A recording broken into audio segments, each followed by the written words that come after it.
scam? Hindi ko binili yun, no? At saka hindi ko in-scam, no? Kahit nanalo siya on his own. Sino? Sino nanalo? Si Alfred. Alfred. Thank you, Nay. Na-hurt ka kapag yung naku-question si Alfred ngayon sa kanyang purpose. So kung, hindi, in fairness ha, wala akong naririnig na ano, yung mga kapwa niya artista, walang reaction na negative. Kaya nga, di ba? Yung sabihin lang sa akin ni Boyet na, oy ha, sabihin mo kay Alfred, congratulations. Kanino pa ba ako maniniwalang artista kundi kay Boyet? Ang dami-daming award ni Boyet, di ba? O, siguro yung mga bitter, yun ang talagang bitter lang sa life nila.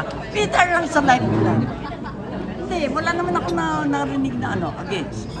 Kasi di ba yung pagsasarili mo ng grupo, nakarinig ka ng parang question, bakit siya nanalo? Doon ka na magduda. Eh wala akong narinig na gano'n sa kanya, na reaction na gano'n. Di ba? Kung meron akong narinig na gano'n, siguro mag-react ako. Pero wala eh. Sa kasaysayan ba ng PAMAS, mayroong questionable na nanalo para sa'yo? Lahat questionable. Walang hindi questionable.